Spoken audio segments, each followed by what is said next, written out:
السلام عليكم ورحمة الله وبركاته. حبايبي الحلوين عاملين ايه؟ وحشيني. يا رب تكونوا كلكم بخير كده. يلا نبدأ حلقتنا النهاردة. اللهم صل على وسلم وبارك على سيدنا محمد. هنعمل النهاردة السمك المقلي بطريقة سريعة وتكات سريعة، مش هتاخد معانا وقت، وفي نفس الوقت هيطلع طعمها جميل وهيعجبكم ان شاء الله. اول حاجة طبعا هنحتاجها، هنجيب السمك. كل واحد طبعا على حسب عدد الافراد اللي عنده. انا جبت 2 كيلو سمك وقطعتهم كده بالطريقة دي. وجبت المكونات، جبت فلفل اسود وبابريكا وبودرة بصل وبودرة ثوم وحتة زنجبيل صغيرة كده للي حابب، وحتة برضو شطة مجروشة وكمون وكزبرة وملح. هو ده كل اللي هنحتاجه من توابل. وطبعا الثوم المهروس. وده الدقيق عشان نتبل بيه في النهائي يعني. اول حاجه هنضيف كل التوابل دي على السمك، وهنفضل ندلك بيه كده السمك كويس لحد ما كل السمك يشرب كل التتبيله دي اهو.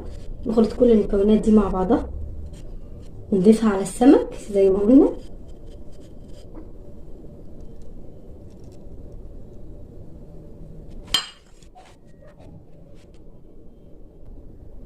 بعد كده، بعد ما دلكنا كل السمك كده بالتتبيل، هنجيب حبه الثوم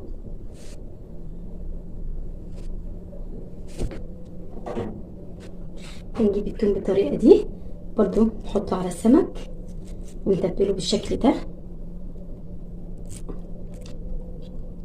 اهو. ناخد حبه الثوم كده على ايدينا وندبك فيها السمك. وطبعا لما بنغسل السمك بنعصر عليه حبه ليمون عشان ما تنسوش، عشان تشيل ريحه اي زفاره، ومعلقه خل برضو صغيره اهو كده بالطريقه دي. ندلك الثوم في كل النواحي بالطريقه دي.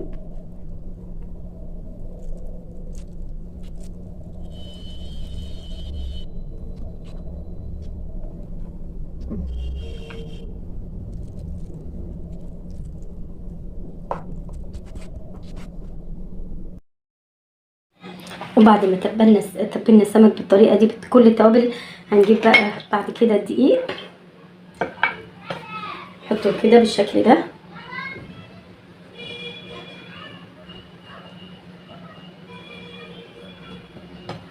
نجيب بعد كده السمك نغطسه كده في الدقيق بالشكل ده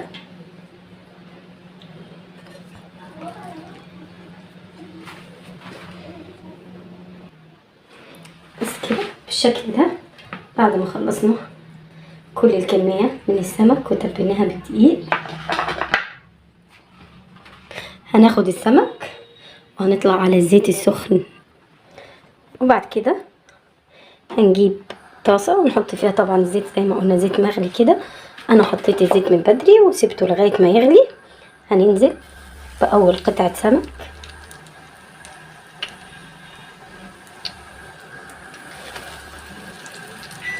ادي القطعة التانية، القطعة التالتة،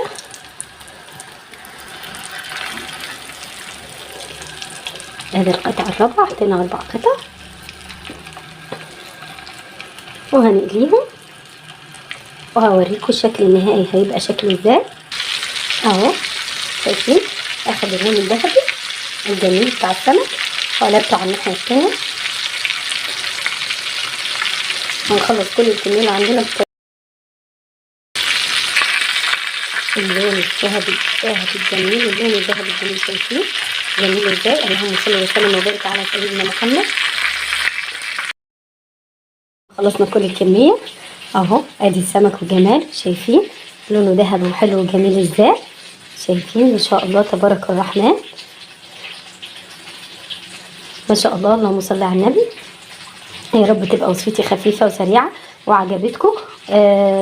واتمنى ان انتوا تضغطوا لايك وشير وتفعلوا زر الجرس عشان يوصلكم كل جديد من قناه بي تي. استودعكم الله. السلام عليكم ورحمه الله وبركاته.